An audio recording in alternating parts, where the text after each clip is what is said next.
Hi everyone, कैसे हो आप सभी लोग। आई होप आप लोग अच्छे होंगे। मैं हूं राहुल जेसवाल एंड स्वागत करता हूं आप सभी का एक बार फिर हमारे यूट्यूब चैनल JR ट्यूटोरियल्स में।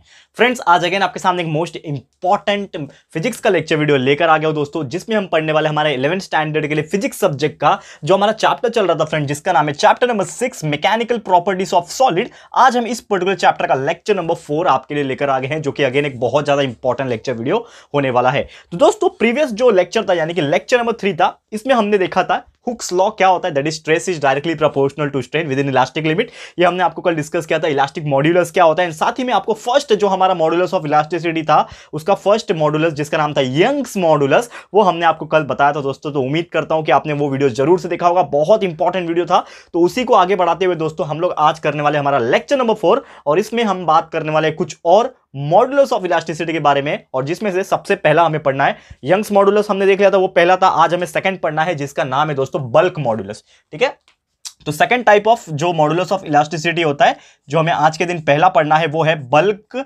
मॉड्यूलस। ठीक है ना, बल्क मॉड्यूलस, स्पेलिंग मिस्टेक हो गया यहां पे, बल्क मॉड्यूलस। ओके, तो ये तो हमने डाल दिया बल्क मॉड्यूलस का हेडिंग। इसको हम लोग रिप्रेजेंट करते हैं कैपिटल लेटर K से। अब इसका मतलब क्या होता है, ये सभी चीज आपको मैं डिटेल में बताऊंगा दोस्तों, तो आप बस बने रहिए। वीडियो बहुत ज्यादा इंपॉर्टेंट है, तो वीडियो को आपको एंड तक जरूर से देखना होगा दोस्तों। बस इतना ही बोलूंगा। चलिए शुरुआत करते हैं सबसे पहले टॉपिक की। तो जैसा मैंने बोला बल्क मॉड्यूलस, तो आपको याद होगा दोस्तों कि जो लेक्चर नंबर 3 था, इसमें मैंने आपको यंग्स मॉड्यूलस लिखाया था। तो यंग्स मॉड्यूलस क्या था, it is also a modulus of elasticity, लेकिन उसमें वो किससे रिलेट कर रहा था, चेंज इन लेंथ की वजह से रिलेट कर रहा था। तो ये भी हमारा क्या है, it is also a modulus of elasticity, यानी कि हम लोग लिखेंगे इसको, it is a modulus of elasticity. ये भी क्या है, मॉड्यूलस ऑफ इलास्टिसिटी है, लेकिन ये किससे रिलेट करता है, it relates to change in, किससे चेंज होगा ये दोस्तों, हमने 3 चीज पढ़ा था, आपको याद होगा कल मैंने 3 चेंज दिखाया था, change in length, change in volume, और तीसरा था आपका चेंज इन शेप। तो ये हमारा सेकंड है, तो यानी कि क्या हो जाएगा, ये चेंज इन वॉल्यूम।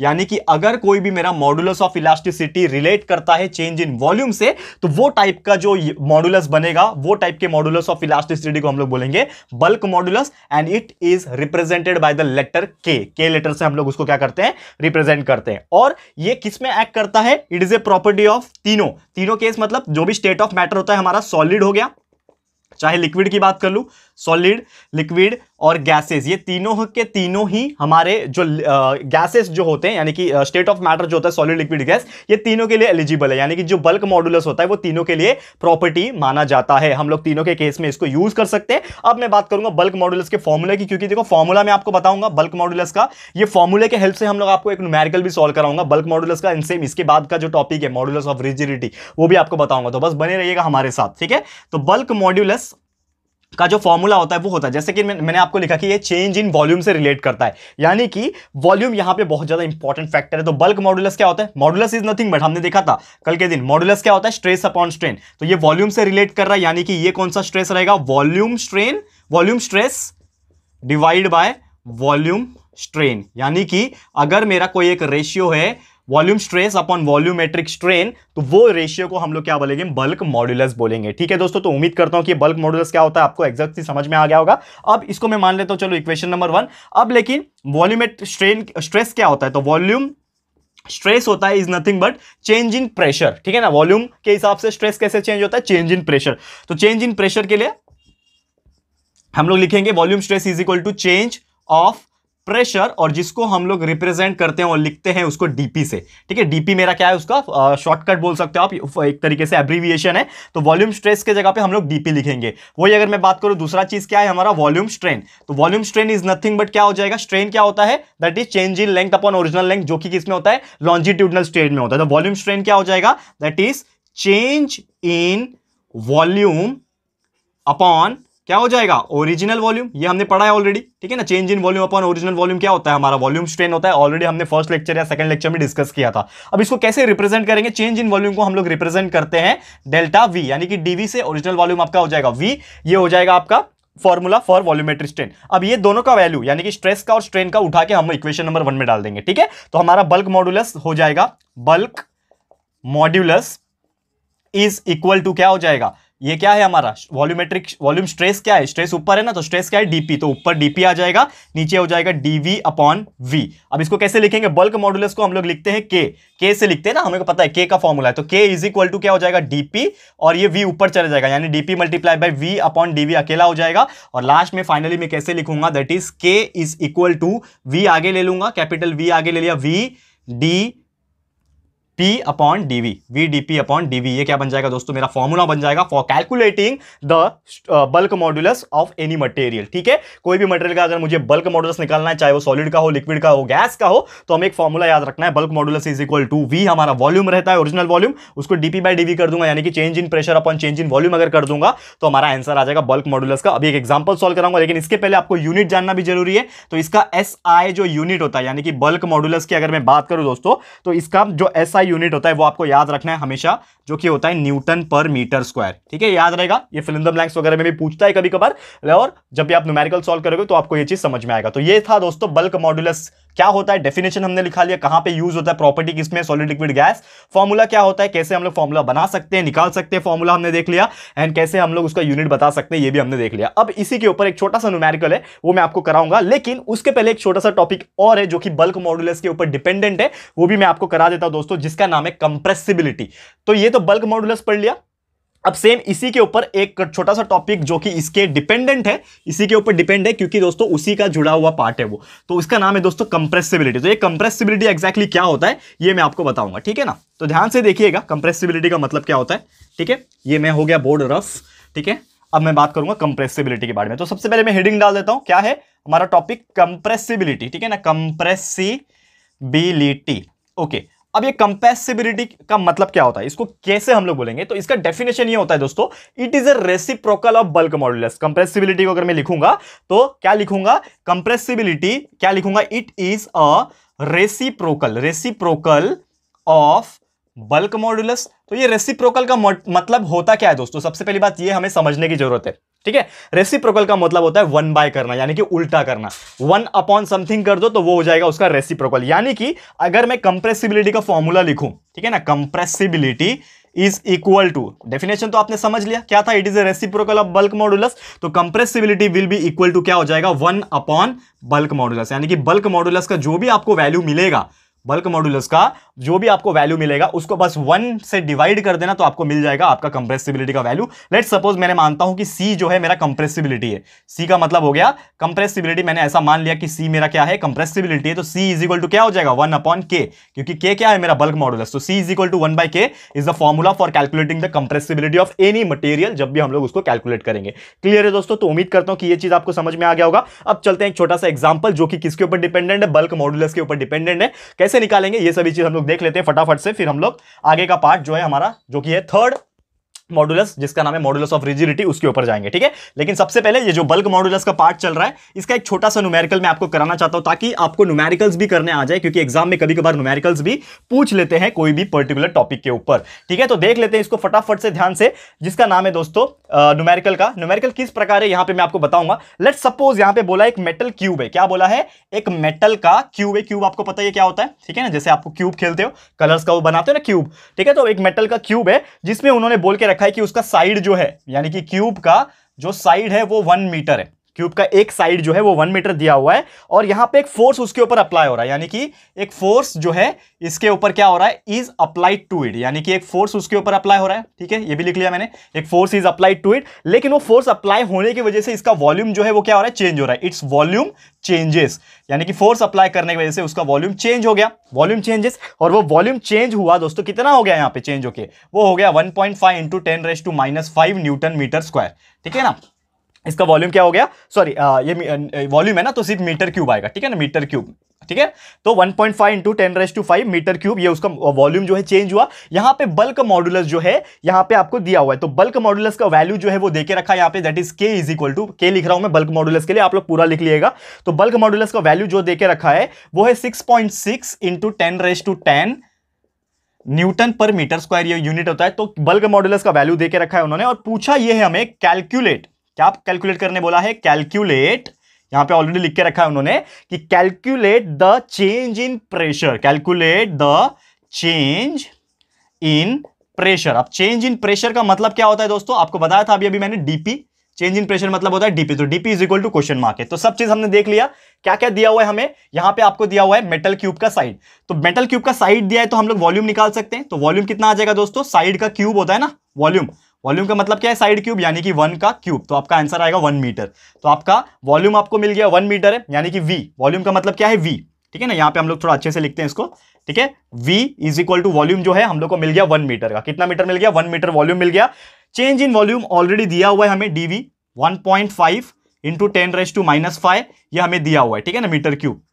डीवी हमें ऑलरेडी दिया हुआ है। और हमें क्या दिया हुआ है यहाँ पे, के का वैल्यू ऑलरेडी दिया हुआ है, यानी कि बल्क मॉडुलस जो है वो दिया हुआ है 6.6 इंटू 10⁻10। ये ऑलरेडी हमें दिया हुआ है। और लास्ट में हमें फाइनली पूछा है DP is equal to question mark है, यानी कि डीपी का वैल्यू निकाल के दिखाओ। तो हमें फॉर्मूला पता है, क्योंकि अगर बल्क मॉडुलस दिया यानी कि के का फॉर्मूला यूज होने वाला है। तो K is equal to V DP upon DV, ये फॉर्मूला है हमारे पास। के का वैल्यू हमारे पास अवेलेबल है, क्या है 6.6 इंटू 10⁻10 वैल्यू हमारे पास है। वी का वैल्यू हमारे पास 1 है, मल्टीप्लाई बाय डीपी का वैल्यू है क्या हमारे पास, नहीं, डीपी हमें निकालना है। ठीक है, अपॉन डीवी। डीवी कितना है 1.5 इंटू 10⁻⁻5, ये वैल्यू है हमारे पास। ठीक है, अब मैं क्या करूंगा, देखो मुझे डीपी चाहिए, तो डीपी मल्टीप्लाई बाय 1 डीपी ही हो जाएगा, यानी कि ये अकेला यहां पे रहेगा। अब ये पूरा चीज इसके साथ मल्टीप्लाई हो जाएगा, यानी कि आपका डीपी कैसे आ जाएगा, DP will be equal to ये पूरा मल्टीप्लाई बाय ये पूरा, यानी कि 6.6 मल्टीप्लाई बाय 1.5। नंबर के साथ मल्टीप्लिकेशन होता है, 6.6 मल्टीप्लाई बाय 1.5 हो गया। और ये पावर वाला चीज जो है 10⁻10 मल्टीप्लाई बाय 10⁻⁻5। अब सॉल्व करना इसको इजी हो गया। देखो तो डीपी इज इक्वल टू क्या हो जाएगा, 6.6 को जब मैं 1.5 से जब मल्टीप्लाई करूंगा तो मेरे पास जो वैल्यू आएगा वो आएगा दोस्तों 9.90। ये दोनों को मल्टीप्लाई करोगे तो आपका आएगा 9.90, और ये दोनों को मल्टीप्लाई करोगे तो सिंपल है 10⁻10 मल्टीप्लाई बाय 10⁻⁻5। 10⁻5 कितना होता है 5, यानी कि multiply by 10⁻5। And this is the final answer. ये चेंज इन प्रेशर, और प्रेशर का यूनिट क्या होता है दोस्तों, again Newton per metre square होता है। और ये रहा आपका फाइनल आंसर जो आपको कैलकुलेट करना था, यानी कि डीपी का वैल्यू आपने निकाल लिया कि change in pressure is equal to, क्या आया, change in pressure is equal to 9.90 into 10⁻5 newton per metre square. ये आपका आ गया फाइनली आंसर। क्लियर है दोस्तों, तो उम्मीद करता हूं कि ये चीज आपको बहुत ही अच्छे से क्लियर हो गया होगा।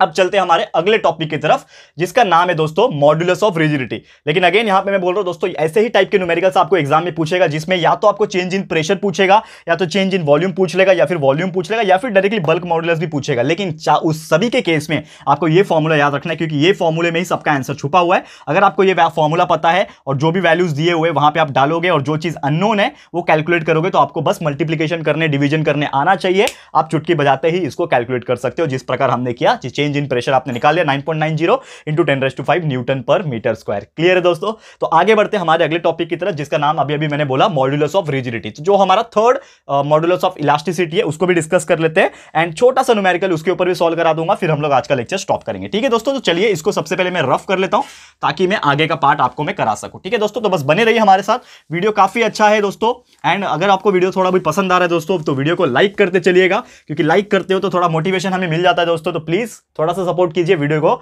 जरूर से लाइक कीजिएगा दोस्तों। तो चलिए आगे बढ़ते हैं। जैसे मैंने बोला, टॉपिक का नाम मैं यहां पे लिख रहा हूं, क्या नाम है इसका, मॉड्यूलस ऑफ रिजिडिटी। ठीक है ना, ये जो टॉपिक हम लोग पढ़ने जा रहे हैं अभी, इसका नाम है मॉड्यूलस ऑफ रिजिडिटी, और इसको डिनोट करते हैं एक सिंबल से, जिसका नाम है ईटा। इसको हम लोग क्या बोलते हैं, ईटा बोलते हैं। ठीक है, तो मॉड्यूलस ऑफ रिजिडिटी, उसको डिनोट करते हैं ईटा से। अब ये एग्जैक्टली होता क्या है, मॉड्यूलस ऑफ रिजिडिटी की मैं बात करूं तो ये एग्जैक्टली क्या होता है, तो जिस प्रकार अभी अभी हमने देखा, सबसे पहले हमने यंग्स मॉड्यूलस देखा, जो कि हमारा सबसे पहला टाइप था मॉड्यूलस ऑफ रिजिडिटी का, मॉड्यूलस ऑफ इलास्टिसिटी का। उसमें क्या हो रहा था, चेंज इन, क्या हो रहा था दोस्तों, चेंज इन लेंथ हो रहा था। सेकंड हमने बल्क मॉड्यूलस देखा, इसमें क्या हो रहा था, चेंज इन वॉल्यूम हो रहा था। तो सेम रिजिडिटी दो है, हम लोग क्या बोलेंगे, it is a modulus of elasticity. ये भी क्या है, एक तरीके से मॉड्यूलस ऑफ इलास्टिसिटी है, लेकिन इसमें रिलेट क्या हो रहा है, it is related to change in shape, जो कि हमारा तीसरा टाइप का था। हमने देखा था ना 3 टाइप के चेंज, पहला था चेंज इन लेंथ जो था हमारा यंग्स मॉड्यूलस, दूसरा था चेंज इन वॉल्यूम जो था हमारा बल्क मॉड्यूलस। अब ये तीसरा और आखिरी टाइप का चेंज है, जो कि चेंज इन शेप, जो कि रिलेट करता है आपके मॉड्यूलस ऑफ रियलिटी। यानी कि अगर कोई भी मॉड्यूलस ऑफ इलास्टिसिटी रिलेट करता है चेंज इन शेप से, तो वो मॉड्यूलस क्या होता है, मॉड्यूलस ऑफ रिजिडिटी होता है। और ये सिर्फ और सिर्फ सॉलिड में ही अप्लाई होता है। बल्क मॉड्यूलस था वो तीनों में हो रहा था, सॉलिड में भी हो रहा था, लिक्विड में भी हो रहा था, गैस में भी हो रहा था। ठीक है, लेकिन ये सिर्फ और सिर्फ सॉलिड में ही होता है, क्योंकि क्या होता है, जब वो चेंज इन शेप करेगा अपना, यानी कि इसके ऊपर क्या होता है, एक तरीके से शियर फोर्स आता है। शियर फोर्स मैंने आपको बताया था दोस्तों, कि कभी भी कोई सॉलिड है, जैसे कि ये एक सॉलिड है, तो इसके ऊपर से फोर्स लग रहा है, ऐसा फोर्स लग रहा है कि इसका शेप जो है टेढ़ा हो जाए। यानी कि अगर ये आपका बॉक्स था, ये शेयर फोर्स, यानी कि इसके ऊपर जो फोर्स लग रहा है, यानी इसके ऊपर फोर्स लगने की वजह से ये कुछ ऐसा हो जाएगा, ये कुछ ऐसा हो जाएगा। समझ में आ रहा है दोस्तों? यानी कि पैरेललोग्राम जैसा बन गया। यानी कि एक फोर्स है जो कि ये वाले पोर्शन को आगे की तरफ धकेल रहा है। यानी कि अभी तो आपको ये ऐसा दिख रहा है, फिर और एक टाइम पे ये थोड़ा और ऐसा दिख जाएगा आपको। ठीक है, मतलब ये क्या हो रहा है, ऊपर का पोर्शन आगे की तरफ बढ़ते जाएगा और एक टाइम ऐसा आएगा कि ये बहुत ज्यादा स्लैंट हो जाएगा।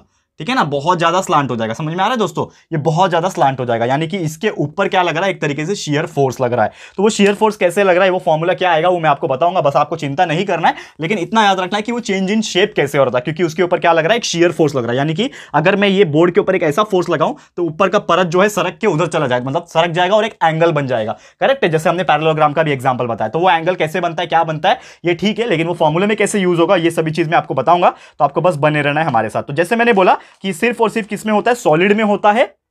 ठीक है, क्योंकि सॉलिड ही ऐसे हैं जो शेप अपना चेंज कर सकते हैं, लिक्विड और गैस में ऐसा प्रॉपर्टी नहीं होता है। अब हम बात करेंगे इसके फॉर्मूला की। तो मॉड्यूलस ऑफ रिजिडिटी का फॉर्मूला की अगर मैं बात करूं, मॉड्यूलस ऑफ रिजिडिटी जो है हमारा, इसका अगर मैं फॉर्मूला की बात करूं तो इसका फॉर्मूला क्या होता है, अगेन स्ट्रेस अपॉन स्ट्रेन ही होगा, क्योंकि मॉड्यूलस ऑफ इलास्टिसिटी है। लेकिन यहां पे जो स्ट्रेस और स्ट्रेन होगा वो होता है हमारा शियर स्ट्रेस अपॉन ये हो जाएगा शियर स्ट्रेन। ठीक है, तो यहां पे आप बोल सकते हो कि अगर मेरा रेशियो ऐसा आ रहा है shear stress upon shear strain, तो वो वाले फॉर्मूले को हम लोग क्या बोलेंगे, मॉड्यूलस ऑफ रिजिडिटी। और यहां पे जो स्ट्रेस होता है, शियर स्ट्रेस की अगर मैं बात करूं तो शियर स्ट्रेस क्या होता है, ठीक है ना, शियर स्ट्रेस क्या होता है, shear stress is nothing but force per unit area, यानी कि force upon area is nothing but shear stress. ठीक है, वही अगर मैं बात करूं शियर स्ट्रेन की, तो शियर स्ट्रेन क्या होता है, it is nothing but that is change in length upon original length. ठीक है ना, जो भी लेंथ चेंज हो रहा है उसके हिसाब से रहेगा यहां पे, again change in length upon original length, change in length L होगा अपॉन ओरिजिनल लेंथ एल होगा। लेकिन इसको हम लोग लिखते हैं हमारे लैंग्वेज में थीटा, क्योंकि थीटा क्या, एक टॉर्शन क्रिएट कर रहा है, शियर की वजह से क्या हो रहा है, एक तरीके से एंगल बन रहा है। तो वो एंगल रहता है आपका change in length upon L, यानी कि हम लोग शियर स्ट्रेस की जगह पे थीटा यूज कर सकते हैं। तो इन शॉर्ट मेरा फॉर्मूला क्या बनेगा, मॉड्यूलस ऑफ रिजिडिटी का। ठीक है ना, मॉड्यूलस ऑफ रिजिडिटी का जो फॉर्मूला बनेगा दोस्तों, वो क्या बनेगा, फोर्स अपॉन एरिया ऊपर रहेगा, क्योंकि शियर स्ट्रेस का वैल्यू फोर्स अपॉन एरिया है, अपॉन शियर स्ट्रेन का वैल्यू क्या है, थीटा। अब इसको कॉमन लैंग्वेज में लिखेंगे, मॉड्यूलस ऑफ रिजिडिटी को हम लोग ईटा से डिनोट करते हैं, ये हो गया ईटा।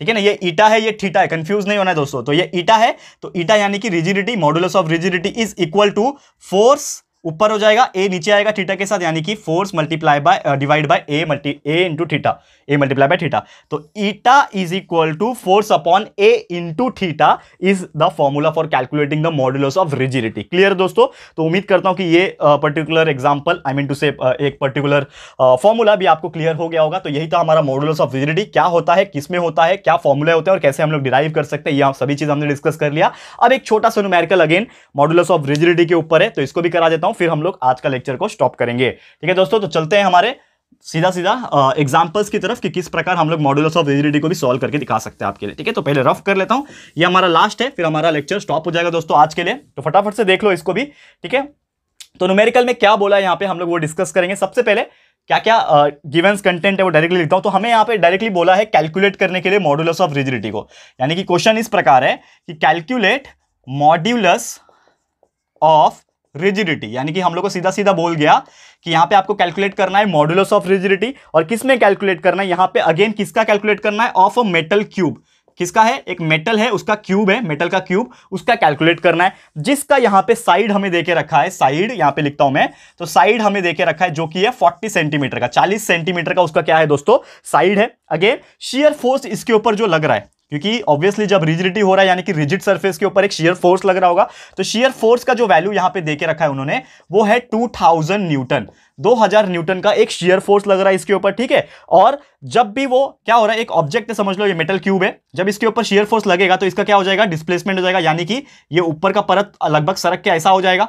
ठीक है ना, तो क्या हो जाएगा, यानी कि एक एंगल जो है क्रिएट होगा। ठीक है ना, इस प्रकार से समझ लो, ये पहले इस प्रकार था, पहले ये शेप ऐसा था, अब इसका शेप कैसा हो गया, ऐसा हो गया। ठीक है, तो ये जो एंगल है, ये एंगल में फर्क होगा, यानी कि एक एंगल क्रिएट होगा, डिस्प्लेसमेंट क्रिएट होगा। तो वो जो डिस्प्लेसमेंट हो रहा है ना ऊपर की सरफेस का, ऊपर के सरफेस का क्या हो रहा है, डिस्प्लेसमेंट हो रहा है, तो उसका वैल्यू दिया हुआ है, डिस्प्लेसमेंट ऑफ टॉप सरफेस, जो भी उसका टॉप का सरफेस है उसका डिस्प्लेसमेंट हमें दिया हुआ है, यानी कि एक तरीके से आप बोल सकते हो कि एल का वैल्यू दिया हुआ है, ठीक है। तो जो कि दिया हुआ है 0.5 सेंटीमीटर, यानी कितना सरक रहा है, कितना चेंज इन लेंथ हो रहा है, वहां पे लेंथ कितना चेंज इन हो रहा है वो उसका डिस्प्लेसमेंट दिया हुआ है जो कि 0.5 सेंटीमीटर है, ठीक है। ये चीज आपको इतना दिया हुआ। और अगेन आपको पूछा है calculate the modulus of rigidity, यानी कि अगेन आपको क्या करना है, मॉडुलस ऑफ रिजिडिटी को ही कैलकुलेट करना है। सिंपल है कैलकुलेट करना, बहुत सिंपल है। सबसे पहले मैं आपको गिवन लिख के दिखा देता हूं कि क्या क्या अवेलेबल है हमारे पास, ठीक है ना दोस्तों।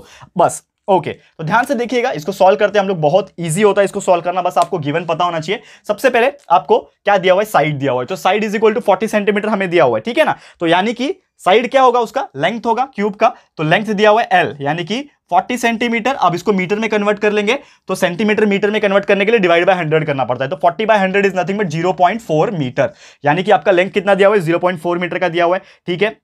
अब नेक्स्ट बात करेंगे तो फोर्स हमें दिया हुआ है, ठीक है ना, एफ का वैल्यू दिया हुआ है, फोर्स शेयर फोर्स है ना हमारा, दैट इज 2000 न्यूटन का दिया हुआ है, लिख लिया इसको। थर्ड चीज डिस्प्लेसमेंट फ्रॉम द टॉप, यानी कि स्मॉल एल, यानी कि चेंज इन लेंथ का वैल्यू दिया हुआ है 0.5 सेंटीमीटर, इसको मीटर में कन्वर्ट कर लेंगे, अगेन डिवाइड बाय 100 करेंगे तो क्या हो जाएगा 0.005, ठीक है। तो ये हो जाएगा 0.005 मीटर, ये आ गया आपका एल का वैल्यू। अब और एक चीज क्या मिसिंग है इसमें, यहां पे आपको निकालना है calculate the modulus of rigidity, यानी कि ईटा का जो वैल्यू है वो आपको कैलकुलेट करना है, ठीक है ना। ईटा का जो वैल्यू है वो आपको कैलकुलेट करना है, ये आप निकाल लोगे। लेकिन एक और चीज हमारे फॉर्मूले में जो लगता है, यहां पे मैं लिख के दिखाऊं कि we know the formula for calculating the modulus of rigidity. क्या होता है formula, eta is equal to F upon A multiply by theta, यही फॉर्मूला था हमारा, eta is equal to F upon A multiply by theta, यानी कि ए भी आपको निकालना पड़ेगा। तो यहां पे गिवन में आप ए भी निकाल लो, ए मतलब एरिया होता है, ठीक है ना।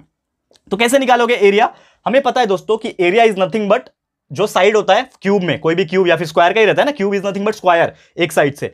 तो एरिया कैसे निकालते हो, साइड स्क्वायर, यानी कि लेंथ का स्क्वायर करना पड़ेगा, यानी कि 0.4 का स्क्वायर, तो कितना हो जाएगा एरिया, तो 0.16 हो जाएगा, ठीक है ना, 0.16 मीटर स्क्वायर। तो ये हो गया उसका एरिया। अब जो भी वैल्यू मालूम है डाल दो इसमें, ईटा आपको निकालना है, यानी कि मॉडुलस ऑफ रिजिडिटी आपको निकालना है, एफ आपको दिया हुआ है 2000, डाल दिया 2000, नीचे आपको ए और थीटा मल्टीप्लाई करना है। ए आपका कितना है दोस्तों, यहां पे देखो कहां गया, ए निकाला आपने 0.16 आपने निकाला हुआ है, ठीक है ना। अब थीटा भी आपको मालूम नहीं है, तो सबसे पहले थीटा भी साइड में निकाल लो, ठीक है। तो थीटा में निकालूंगा, तो थीटा का फॉर्मूला क्या था, स्मॉल एल अपॉन एल, बराबर ना, यही था ना फॉर्मूला। थीटा जो था हमारा change in length upon original length होता है, तो चेंज इन लेंथ है हमारा एल कितना है, देखो 0. कहां गया छोटा वाला एल, 0.005 है, 0.005 को डिवाइड करना किससे, कैपिटल एल से, कैपिटल एल कितना है 0.4, तो ये दोनों को डिवाइड करके हमारा थीटा का जो वैल्यू आता है दोस्तों, ये करके देख लेना, 0.005 डिवाइड बाय 0.4 करोगे तो आपको एक वैल्यू मिलेगा जो कि आपका 0.0125, ठीक है, 0.0125 जो कि आपका थीटा का वैल्यू आ रहा है, ठीक है। अब ये थीटा का वैल्यू उठा के उसमें डाल दो, तो 0.16 ए का लिखा और मल्टीप्लाई बाय थीटा, यानी कि 0.0125। अब ये सबको मल्टीप्लाई कर दो, आपका आंसर आ जाएगा। तो कैसे आएगा, ऊपर 2000 है, ठीक है। अब क्या करो, देखो ये 16 दिख रहा है आपको, ये 0.16 है, यानी कि पॉइंट के बाद 2 नंबर है, यानी कि 10⁻², ये पॉइंट के बाद 4 नंबर है, यानी कि 10⁻4, तो ये 10⁻2 और ये 10⁻4, यानी कि मल्टीप्लाई बाय 10⁻6 डायरेक्टली हम लोग का आ गया, ठीक है। क्यों नहीं आ रहा, क्योंकि हमने इसका पॉइंट हटा दिया, इसका पॉइंट हटा दिया, ये 16 बन गया और ये 125 बन गया। तो कितना पॉइंट हटाया, 2 पॉइंट हटाया और ये 4 पॉइंट हटाया, तो 4 पॉइंट और 2 पॉइंट 6 पॉइंट, यानी कि 10⁻6। क्यों 10⁻6, क्योंकि ये 0 पॉइंट में। अब यहां पे क्या बचेगा, डायरेक्टली 16 मल्टीप्लाई बाय 125, इसका मैंने पॉइंट हटा दिया तो 16 बन गया, इसका पॉइंट हटा दिया तो 125 बन गया, और ये दोनों का पॉइंट हटाने के लिए हम लोग ने जो इस्तेमाल किया वो है 10⁻6, ठीक है। अब ये 16 मल्टीप्लाई बाय 125 कर दो तो क्या मिलेगा आपको, जब भी आपने 16 को 125 से आप मल्टीप्लाई करोगे तो आपको मिलेगा यहाँ पे 2000, ऊपर ही था, नीचे भी आपको ये दोनों को मल्टीप्लाई करके देखोगे तो 2000 ही आएगा, ठीक है। और यहां पे जो 10⁻6 है इसको ऊपर लेके आ जाओ तो 10⁻6 बन जाएगा, ठीक है। अब ये 2000 कैंसिल हो जाएंगे, यानी कि ईटा जो होगा आपका ये 1 आएगा, 2000 डिवाइड बाय 2000 1 आएगा, और इंटू 1 इंटू 10⁻6 आएगा, और इसका यूनिट होगा 10 न्यूटन पर मीटर स्क्वायर। तो आ गया आपका फाइनल आंसर जो आपको कैलकुलेट करना था, यानी कि आपका मॉडुलस ऑफ रिजिडिटी जो आपको कैलकुलेट करना था, दैट इज ईटा, जिसको मॉडुलस ऑफ रिजिडिटी बोलते हैं हम लोग। तो eta is equal to 1 into 10⁻6 newton per metre square, and this is your final answer which you want to calculate. तो कितना आसानी से हमने निकाल लिया, दिखने में बड़ा दिखता है लेकिन होता सिंपल है दोस्तों। बस आपको क्या पता होना चाहिए, फॉर्मूला पता होना चाहिए, और उसके अंदर के जो चीजें होती है उसको कैसे निकाला जाता है। यानी कि फोर्स तो आपको चलो डायरेक्टली दिया था, लेकिन एरिया कैसे निकालते हैं वो आपको पता होना चाहिए। तो एरिया मतलब साइड का स्क्वायर, यानी कि जो लेंथ दिया था 0.4 उसका स्क्वायर कर दो, आपका मिल गया एरिया। थीटा कैसे निकालते हैं, स्मॉल एल अपॉन एल, जो कि आपका L/L कर दिया तो आपका ये आ गया। तो ये दोनों का जो वैल्यू आया उसको फॉर्मूले में डाल दिया, उसको कैलकुलेट किया, फिर आपका आंसर जो है इजीली निकल गया। क्लियर है दोस्तों? तो उम्मीद करता हूं कि ये पर्टिकुलर चीज आपको समझ में आ गया होगा दोस्तों। तो आज का लेक्चर हम यहीं पे स्टॉप करते हैं दोस्तों, जिसमें हमने बहुत ही बेहतरीन मॉडुलस ऑफ इलास्टिसिटी के जो सेकंड और थर्ड पार्ट था, यानी कि बल्क मॉडुलस क्या होता है, कंप्रेसिबिलिटी क्या होता है उसके बेस पे न्यूमेरिकल, रिजिडिटी क्या होता है, मॉडुलस ऑफ रिजिडिटी एंड उसके ऊपर न्यूमेरिकल्स, ये आपको टोटली समझा दिया है। आगे आने वाले लेक्चर में और भी ऐसे ही बेहतरीन मैकेनिकल प्रॉपर्टीज सॉलिड के बारे में और बताएंगे दोस्तों। बस आज के लिए इतना ही, जल्द मिलेंगे हमारे अगले लेक्चर में। तो ये लेक्चर आपको कैसा लगा है दोस्तों, प्लीज हमें कमेंट करके बताइएगा, अपनी राय और सजेशन जरूर से दीजिएगा दोस्तों। और अगर आपको ये वीडियो पसंद आया, यूजफुल लगा है, तो प्लीज वीडियो को लाइक कीजिएगा, शेयर कीजिएगा अपने सारे फ्रेंड्स लोग के साथ, फटाफट से शेयर कर देना। एंड अगर आपने अभी तक इस चैनल को सब्सक्राइब नहीं किया है तो फटाफट से हमारे इस चैनल को भी सब्सक्राइब कर देना, साथ में बेल आइकन को प्रेस कर देना, ताकि जब भी हम लोग वीडियो लेकर आएंगे आप लोगों को नोटिफिकेशन मिलती रहेगी। ठीक है फ्रेंड्स, तो मिलते हैं हमारे अगले वीडियो में। ये वीडियो देखने के लिए thank you and good bye.